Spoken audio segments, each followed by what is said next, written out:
How's it going, everybody? This is the Nitty Gritty. My name is Chad. With me is Leonard, and this is a show about wrestling. Sometimes we cover wrestling topics or certain superstars or stables. Sometimes we do fun, fantasy type games here. This week is going to be one of those occasions. We are going to be bringing you another installment of our Fever Dreams, and this is the 11th edition of our Fever Dreams, and just a little rundown of the rules. So this idea started based on a photo on Facebook, I believe, of 4 different superstars. Yeah. Leonard and I debated who would win between those 4, and that's how this idea kind of got started. So basically what we do is we have a random name generator website, or multiple, and we input various names of talent, male talent, female talent, fictional stars, etc., into random name generators, and we assemble them into various matches that we have constructed. We also have gimmicks and managers and belts, a lot of different stuff. And this week we have a Christmas theme. So Leonard, I haven't told you the subtitle yet. I'm going to have you choose it. I have 2 different ideas. Okay. We could call this one Fever Dreams Christmas Collision, or North Pole Annihilation.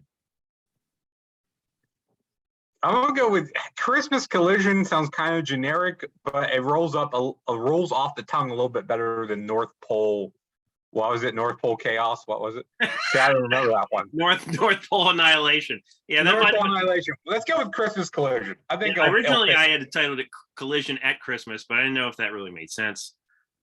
Christmas Collision. I think it would fit better on the thumbnail for the YouTube. No, so, I agree, and we will have various Christmas themed twists in our matches as we go along. We'll talk about those. So our first match this week is actually a response to what happened in our previous Fever Dreams, which was Autumn Assault. So our head champion, the Unified Galaxy All-Weight champion, is the DX version of Shawn Michaels. And he was in a six-pack challenge with, among others, TNA Kurt Angle. And Leonard and I were split on who we thought would win. I thought Kurt Angle. He thought Shawn Michaels. And so we decided to have them go in a straight-up one-on-one match with a gimmick attached. And on top of that, we had Owen Hart win a match on that card. So he is the number 1 contender, and he will also appear in a match or 2 on our card. So Leonard is going to do the first drawing. We know who the wrestlers are in this case, but we do not know what the gimmick is. So Leonard? Yes. So first of all, let me say that I did not think that Kurt Angle could beat Shawn Michaels. It was that Shawn Michaels would probably not job to Kurt Angle. He would tell him to take those gold medals and turn them sideways and shove them where the sun don't shine. But they will be facing off this time, and I'm not sure who this favors. I'll let you decide, Chad. But it's going to be a Punjabi prison match. Ooh. That's a heck of a way to open the show, by the way. So we're starting off this card with a Punjabi prison match, which is notoriously not a good gimmick match. They did it, I want to say 2 or 3 times. With the Great Khali. I mean, when you're the Great Khali's signature match. Yeah. I mean, I didn't even watch those matches live. I was kind of in and out as far as tuning into the product at that time. So I know the rules were somewhat ridiculous, but so this match I don't really think favors either guy. I really think that they would both have the same sort of deal in this. If I'm being honest, much as I hate to admit it, the DX version of Shawn Michaels, well, at least at this time, it depends on which era of this DX Shawn Michaels, I guess we're talking about. If we're assuming he's pre-back injury, then Shawn Michaels would probably be the more quick and athletic in this match, which involves a lot of climbing. Yes. So I'm leaning towards him in that way. Kurt Angle would certainly win in a fight, I think. I would still go with him there. But this is Kurt Angle, after he's had numerous neck injuries and groin injuries and every injury you can think of. So as much as I think he would win a straight up match, I do think that, if the idea was to escape this monstrosity, I think that Shawn Michaels would probably have the edge here. So I am leaning towards having Shawn Michaels retain. I was leaning the same way for the same reasons. I would take this that this is like prime DX Attitude Era Shawn prior to the back injury. So again, he's the more agile. As you said, there's a lot of climbing involved here. I knew that this was going to come down to the gimmick, that there were certain gimmicks I knew would favor Angle and certain gimmicks I knew that would favor Michaels, just because they're two kind of, different types of wrestlers, styles of wrestlers. So I would agree with you, and I think Shawn is going to retain, at least here in match 1. Yeah, so that means that Shawn Michaels is still our Unified Galaxy All-Weight champion, and I'm chuckling because of what the next match is going to be. Yeah. So our next match involves Owen Hart, who is the number 1 contender, but much like WrestleMania 10, we're going to have some talent do 2 matches. So Shawn Michaels will be in 2 matches and Owen Hart will be in 2 matches. And so our number 2 match is Owen Hart versus a fictional wrestling related character. And I have drawn that name. And this is when watchers or listeners are going to click off our podcast because his opponent is Octo Frank. Octo Frank. So you had to be a hardcore Nitty Gritty fan to know about Octo Frank. It goes back to one of our weirder topics when we talked about wrestlers with water-based gimmicks. I believe it was water-based, snow or ice-based, and then like jobs involving water, like Tugboat Thomas. So and those we were talking about how there should be more people with aquatic gimmicks. Yes, and I believe I tossed out it was like Jimmy the Shark and Octo Frank or something like that. Jimmy the Swordfish and Octo Frank. Let's get Jimmy it right. These are your creations, Leonard. Come on. Right, now. Jimmy the Swordfish and Octo Frank. So I always picture Octo Frank as being like kind of dressed like a mobster, but with like fake arms, but with like extra arms coming off of him that are like fake. So I would think that Owen Hart could do comedy. So I think this is a comedy match, and I think Owen Hart gets into it. And after Shawn Michaels has like a grueling Punjabi prison match, Owen gets this joke match as his bout before the main event. So I think Owen, especially since we have not clearly defined what Frank can and can't do, Yeah, I'm going to go with Owen Hart. Yeah, since it's your creation, I kind of have to go off of your description of him. I always envisioned Octo Frank as kind of a big guy, but that's neither here nor there. It is Owen Hart, who was a actual talent, and Octo Frank is a created talent in our own head. So yeah, we're gonna have to go with Owen Hart here and move along quickly from this match. Yes. At some point we need to get someone like an artist to do up like the Jimmy the Swordfish and Octo Frank tag team. We need a picture. I think that's a good idea. So our number 3 match is for the Unified Galaxy All-Weight Tag Team titles. And we crowned a champion in our last edition, and that was the Mega Powers of Hulk Hogan and Randy Savage, which is a pretty formidable tag team for anybody to beat. But this is going to be a triple threat match, so I have drawn the names. All right. And the Mega Powers will be defending their titles against Cedric and Shelton from the Hurt Business and the Blade Runners. Oh. So The Hurt Business, I think, is going to get hurt in this match. Their business is to get hurt in this match. They are just going to. They're going to live up to their name here. They are going to bump like rubber balls for the other dudes in this match. This is, Blade Runners, of course, is Sting and the Ultimate Warrior right as they were starting out. I believe this was 85, 86.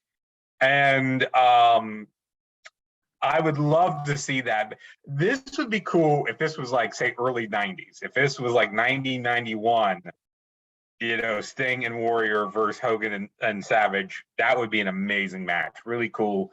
Blow the roof off. You can sell the world with that match. Considering the Blade Runners are so extremely green at this point, I would have to go with the Mega Powers. Yeah, that's kind of what I was thinking too. It would be a cool match to see. Having a Sting and Warrior team up against Hogan and Savage. I mean, in many ways, what a dream match that would be. The only issue is the fact that they were both very green, and although Sting was, green in a normal way, the Warrior obviously was green in a watch out, don't get hurt way, which is why Cedric Alexander and Shelton Benjamin are probably on the injured list after this match. That's just what I see. They are both getting dropped on their heads. Yeah, so I would have to go with the Mega Powers to retain here, although I think the Blade Runners would give them a good, decent match after all four guys have killed the Hurt Business. So yes. So next up, we have a little bit of a different approach, which is the reverse battle royal. Leonard, why don't you tell everybody what the rules of a reverse battle royal are? If I remember correctly, this was, I believe, one of Jeff Jarrett's inventions from TNA. It was, of course, a TNA match. So in a reverse battle royal, you all start on the floor and you're fighting with each other to get into the ring. And then once you get into the ring, you're fighting like a normal battle royal to throw people back out of the ring onto the floor. If I remember correctly, the outside portion lasts until about half the guys are in. So therefore you can be eliminated from the floor. And then it would act like a normal battle royal from there. It was some convoluted crap. And isn't there like a match at the end? Yes. I think when you get down to the last two guys, you have a regular match. Right. So Leonard and I have both drawn 5 names. There's going to be 10 people in this reverse battle royal. So Leonard, why don't you list your names first? Sure. So I've got the Zodiac, who is Bruce the Barber Beefcake under makeup as part of the Dungeon of Doom. Rhino, the WWE version of Rhino. But it doesn't say which era, if this is the Alliance era or this is the teaming with Heath Slater era. It doesn't say. It doesn't really matter in all. I don't think it really does. I would assume it'd be the immediate post ECW era. Yeah. First run Rhino. Wildman Sal Balomo, which I believe is a name I've heard, but I don't know who he is. So that's a drink according to our old rules. I've got a Yingling's Hershey Dark Porter here. Not a sponsor of the show, but a dang fine beer. And then I've also got Superstar Billy Graham. Wow. Yeah, doesn't give an era. So I'm going with Prime Billy Graham, although I love Ninja Billy Graham. And then, believe it or not, the Blue Blazer. Oh, wow. So it's Owen working again under a mask, presumably. And those 5 guys will be joining 5 that I have drawn, which consists of Bobby Eaton. I love Bobby Eaton. Tito Santana. Friend of the show. The Authority version of Seth Rollins. Yeah. Bruno Sammartino. Oh. And wait for it, Mr. America. Oh, which is Hulk Hogan in the match. So Hogan's working twice. Yeah, he is. All right. So we got to remember these guys are battling on the floor. So let's decide that, let's say 2 guys don't make it in. Okay. Which 2 guys are we thinking don't make it into the ring here, Leonard? Off of my list, I would say Belomo doesn't make it in. We'll take that one.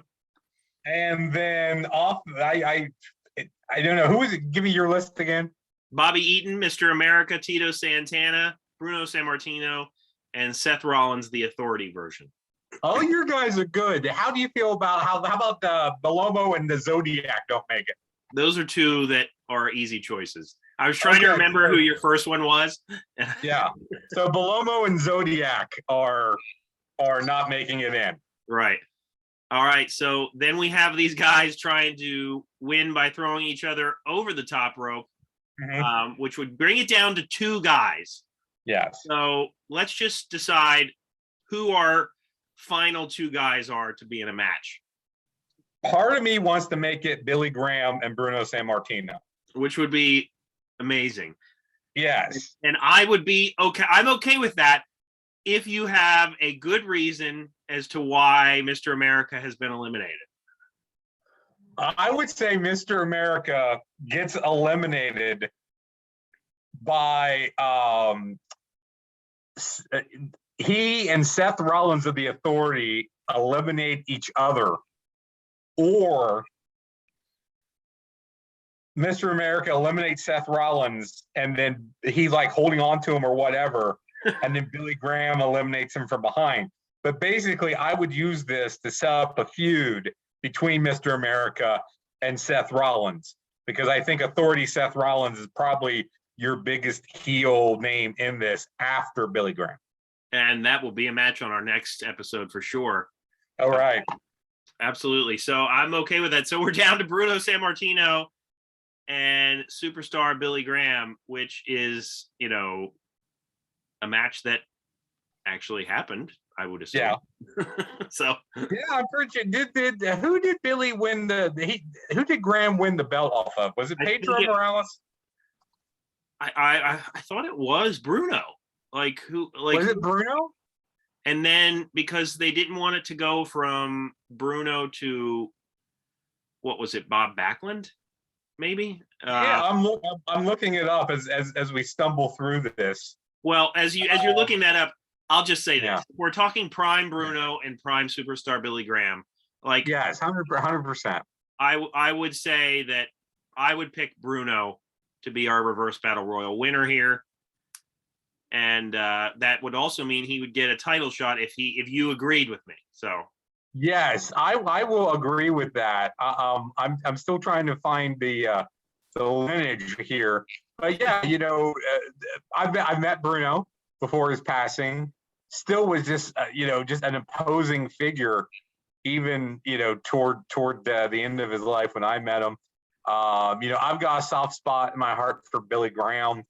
The long-term booking fed that I'm doing that I talk about sometimes, I'm using him in that. So here's the lineage.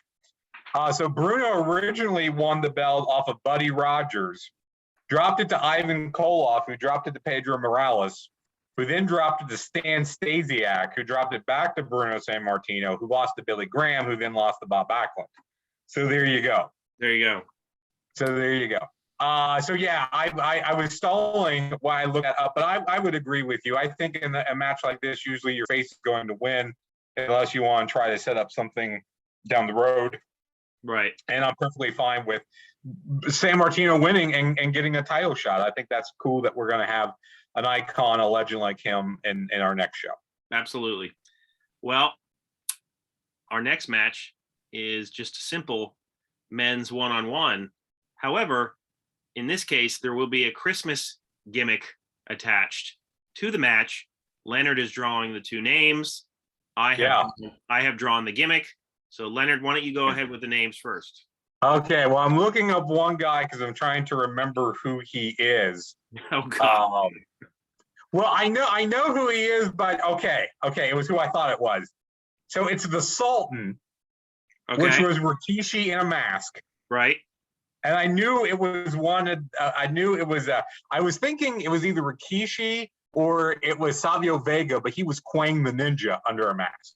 So hence why I got confused. So the Sultan is wrestling Stu Hart,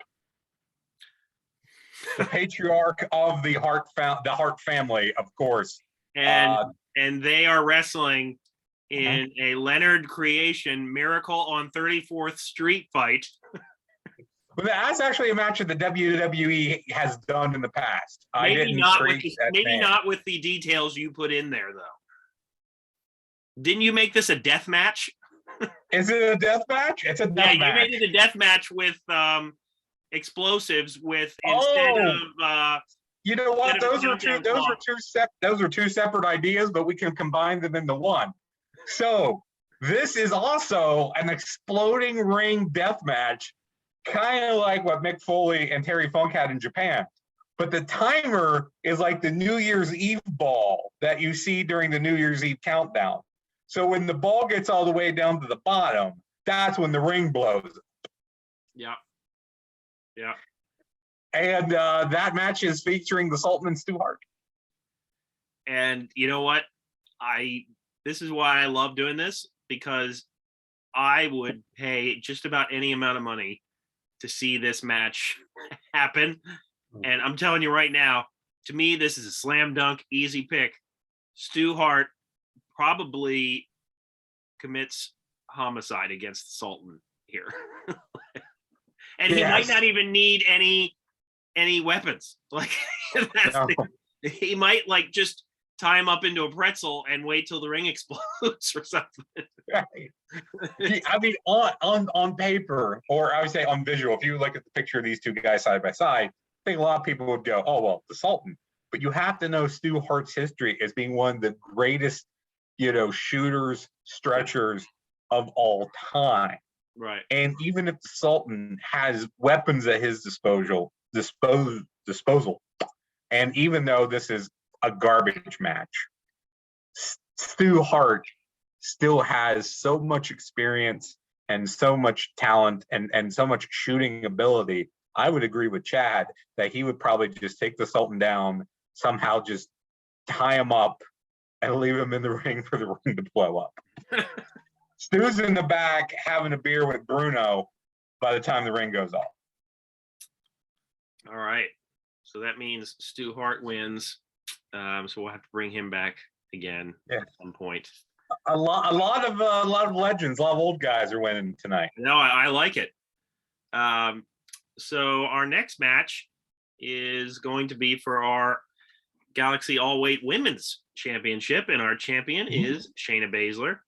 She has defeated a couple people now, but in this case, she's going up against Prime Mickie James. Only there will be managers involved, and Leonard is going to draw those managers. So I have drawn those, and they're both women. So women for the women. Mickie James will be seconded to ringside by Queen Sherry. Oh. So this is Sherry and her queen gimmick when she was with King Macho Man. And Shayna Baszler gets Baby Doll. Well, Leonard, I'm going to let you pick first. I already have my answer, but go ahead. Okay. Well, if the managers are a factor, I would lean towards Mickie James and Queen Sherry, because Baby Doll stood rings aside. She would occasionally get involved, but not really do that much.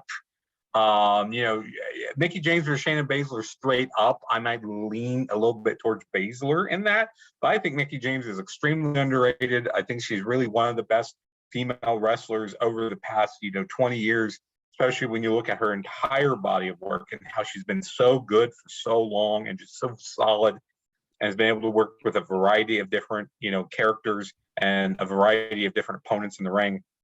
So the Queen Sherry factor, I'm going to go with Mickie James and what some might call an upset. Yeah, you know what? I would go with Mickie James here as well. And, to be truthful, I think that Prime Mickie James could out-wrestle Shayna Baszler without too much of an issue. And now in terms of like straight up toughness, I think Shayna Baszler would have the edge there. But when you factor in Sherry, like, who will get involved and help her person win for sure, I think that this is a pretty straightforward win. Well, straightforward unless you count the shenanigans outside the ring.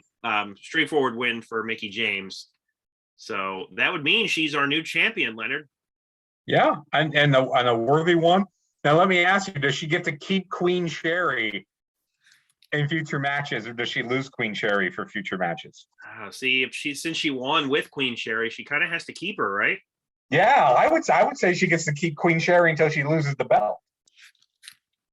Yeah, I agree. So make a note of that. Absolutely. So as far as we know, Mickie James has won the match. However, music hits and our commissioner comes out to make an announcement, and our commissioner is Terry Gordy. So Okay, that's not a usual commissioner type, but hey.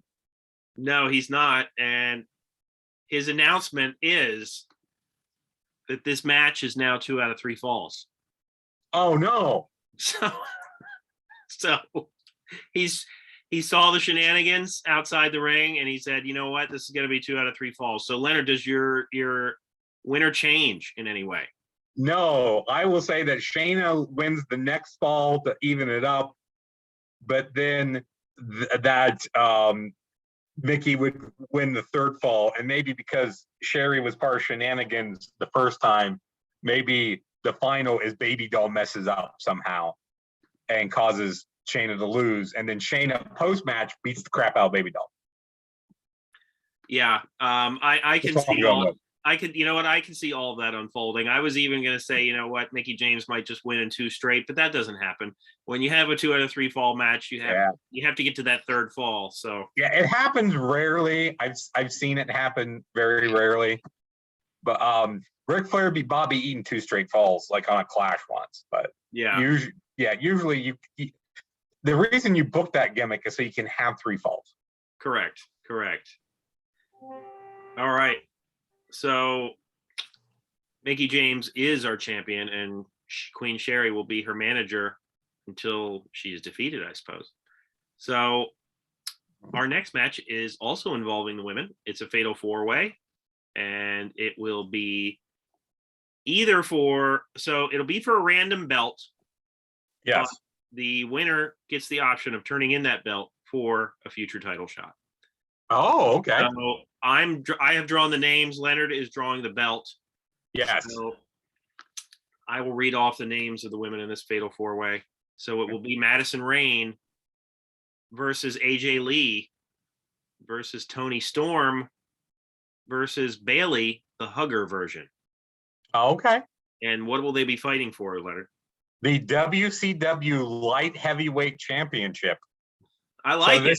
This is the precursor to the Cruiserweight title. This belt was from like 91 to 92. And it was held by Brian Pillman. And Brian Pillman, Jushin Thunder Liger, Pillman again, Scotty Flamingo, and Brad Armstrong. So that's the history of that belt until it was then mothballed. But that's what they'll be going after. All right. So, Leonard, who do you think wins this?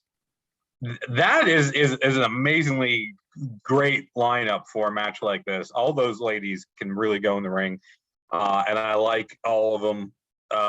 Different reasons, different ways. I'm a big fan of Madison Rayne. As we talked about before, she's local. I've interviewed her in the past. She's great. I've seen her live wrestle, so I'm a big fan of hers.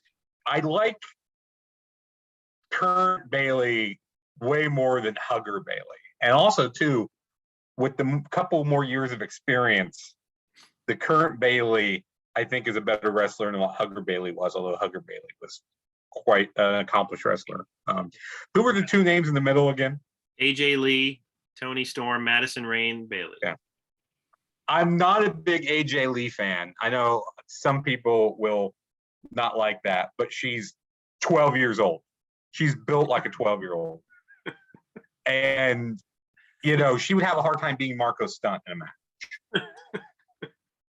And so I've never been an AJ Lee fan. I think for me, this comes down to Madison Rayne versus Toni Storm. I think that's a really good match. That's a tough one for me. I am leaning towards Toni Storm, even as much as I like Madison Rayne, because I think Storm is maybe, because she came along a few years later than Madison, has more of a bit of a more modern style. We talked about toughness with Baszler versus James. I think Storm is maybe a little more tough. So I am leaning toward Storm, but you could definitely sway me. Well, I don't think I'm going to be able to do that. Okay.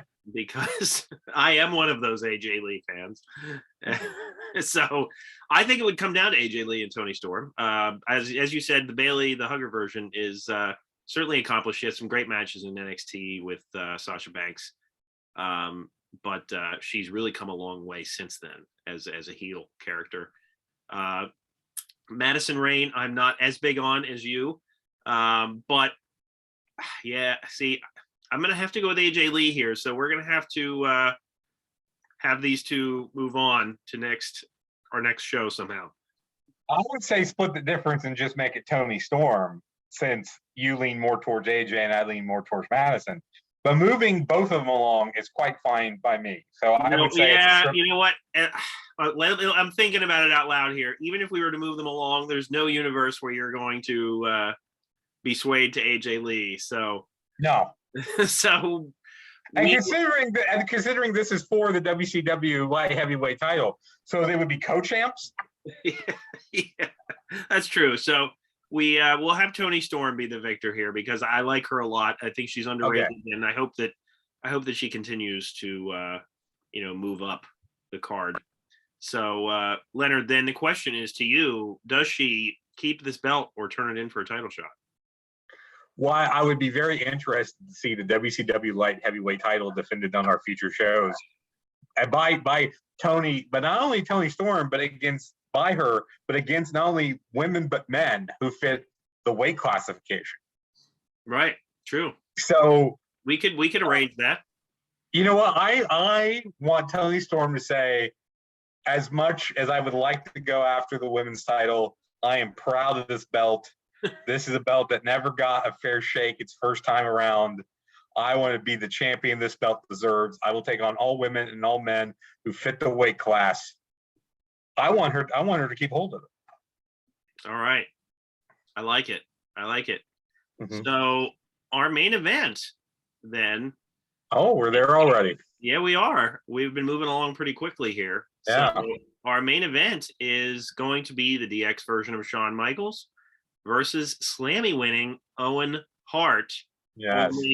The only twist in this match, this is a straight up match. The only twist is there will be 2 run-ins, and they are Christmas characters. Now, Leonard has not seen this list. No, I do not know the list. So, I would assume one will be assisting Shawn Michaels, and the other will be assisting Owen Hart.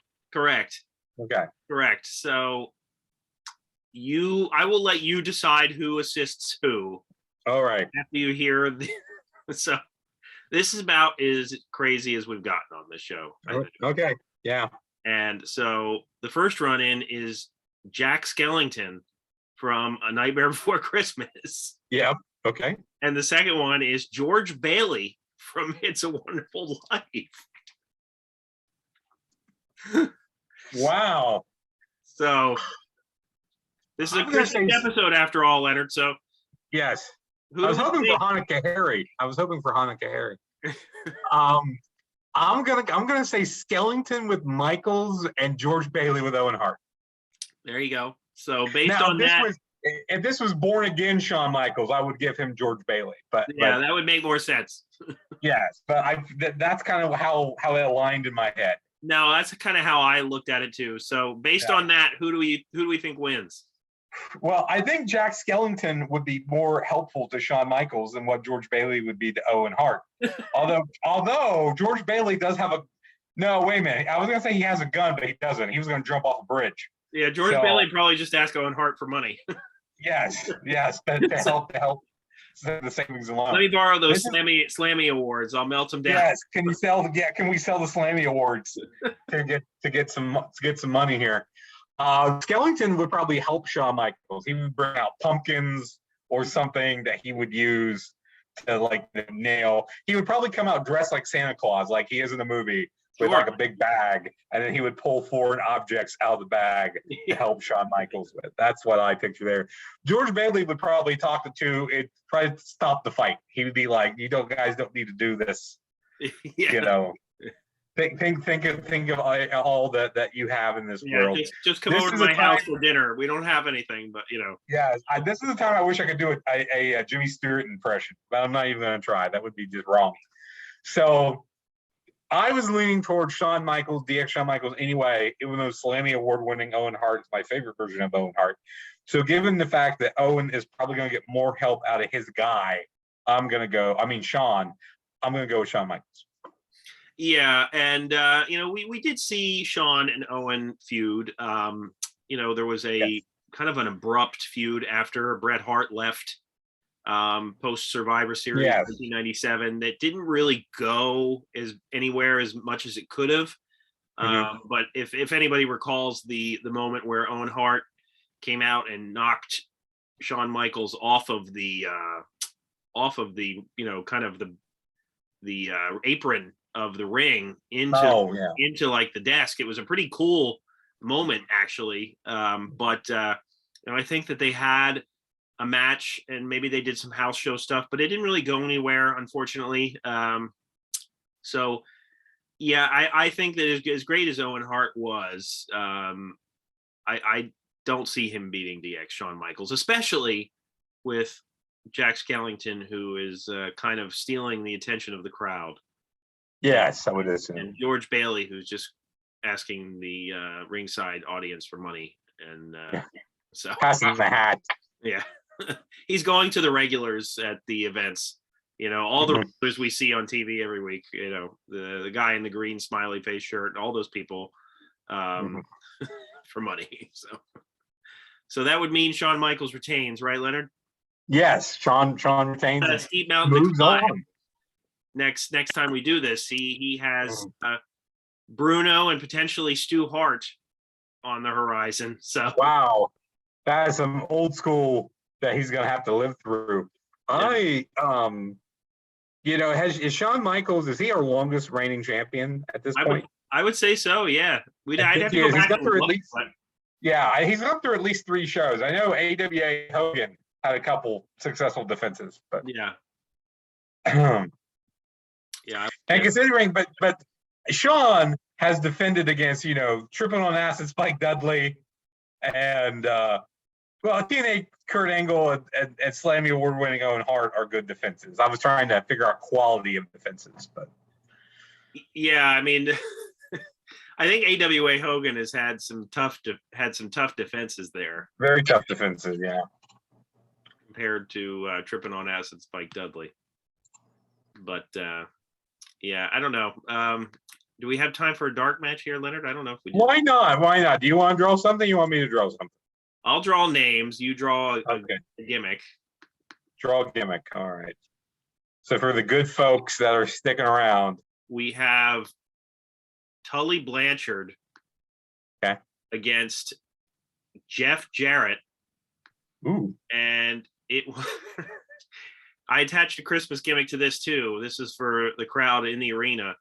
It is a Falls Count Anywhere snow shovel and salt match. So I think the only weapons of choice they can use are snow shovels, and a salt surrounds the ring. I'm not really sure what they have to. I'm not really sure what that would look like, but well, if we're talking like the type of like kind of heavier rock salt that you put out to melt ice, when it's icy. I mean, that's one, that's good for traction, but 2, you can also pick it up and throw it. I mean, if you get that in your eyes, it's going to hurt, man. If you imagine like suplexing somebody onto that rock salt. You're right, on the rock salt. That's what it is. I gotta go with Tully Blanchard easy here. I mean, Jeff, God love Jeff Jarrett. He was a mid-carder pretending to be a main eventer for most of his career, especially in TNA and in late WCW. But Tully is tough, strong. He proved in that cage match with Magnum that he can do hardcore stuff. I see Jeff giving like baby shots with the shovel, kind of like what he would do with the guitar. Yeah, because he was never a good guitar hit. But I see Tully just whapping the crap out of him. So I got to go Tully. I would go with Tully too, easily. But you know what, Leonard? I wanted to run down as Tully closes out our show here. Yes. I wanted to run down some of these gimmick matches that I didn't go over with you. Oh yes, please fill me in. I had a winter sled match which is basically a stretcher match. Only you need to have the person taken over a certain length and a line on a winter sled. Okay, so you would put them on the sled and then get them across the line. You Gotcha. had the Menorah Inferno match. Yes, yeah. So it would be an Inferno match, but at ringside, making the fire would be like a giant menorah. Right. And you also had the pool of eggnog match. Yeah, so like the gravy boat match. And I think WWE at one point may have done an eggnog match. I would be surprised if they did. Right. But it would be like a pool filled with eggnog. And I assume this would be a ladies match. Yeah, I'm glad the guys didn't draw that. Yeah. I had a Christmas tree farm brawl, which obviously is a match just set on a Christmas tree farm. So it's like one of those Hardy compound matches, but at a Christmas tree farm. Exactly. Okay. A Walmart Black Friday match. So they would have to have a match in Walmart during Black Friday. I think the goal would be you would have to get certain items and then get them to the cash register. Kind of like supermarket sweep. Yeah, it's like a supermarket sweep thing. You have the store list. You have to get through everybody to get your item and then get to and check out and then have to get out of the store. So it's kind of like an escape, like an escape cage match, but it's escape Walmart on Black Friday with like certain items. You had the Christmas present on a pole match idea. Yes, and then we didn't whatever, and then there would be something in the box. So yeah, you would get the box down, open the box. There would be a weapon in the box that you could use. Yeah, I had the Santa's gift bag match, which both guys have to have a Santa's gift bag over top of their head. So basically a blindfold match. Blindfold match, yeah. I'm glad I didn't have to explain this one.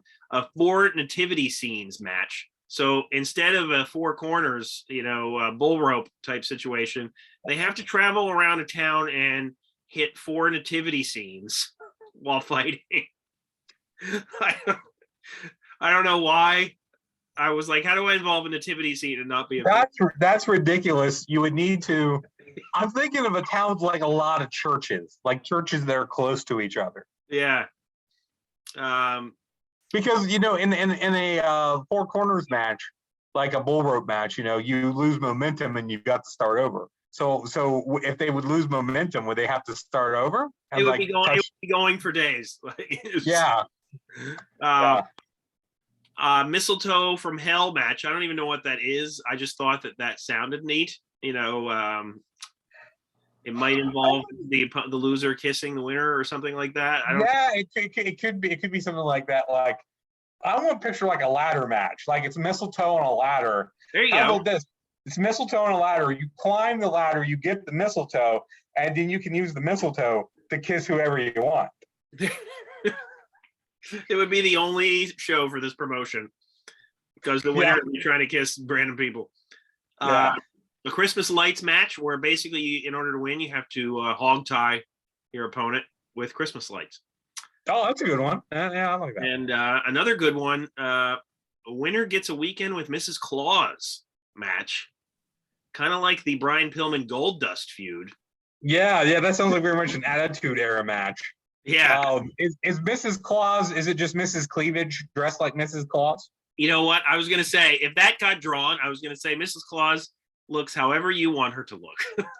I'm picturing Mrs. Cleavage like in a red outfit with the hat. That's what I'm picturing. Yeah, we're gonna get Beaver Cleavage shirts here for the show. I'm gonna look it up on Pro Wrestling Tees. So yes, if that exists, Leonard, that will be my Christmas present to you. Thank you. If it exists, then you might not get anything, but that's okay. All right. Well, we hope you've enjoyed our 11th edition of Fever Dreams. And if you didn't, we did. Yeah, we definitely did. Christmas Collision. So who knows when we're going to do another one of these, but it might be coming up soon. So maybe North Pole Annihilation, or if we can find a better name, Given the holidays, we don't want to put a lot of effort in. So.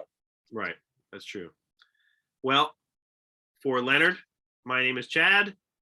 We will see you next week. Please let us know what you thought of our matches. If you thought there were different winners, please let us know what you think. We are open to anything. If you have any Christmas gimmick ideas, let us know for next year.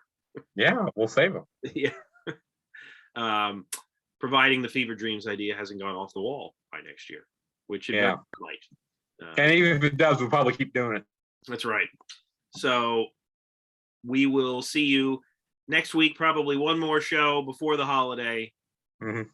We thank you for joining us, and Alexa will see you out.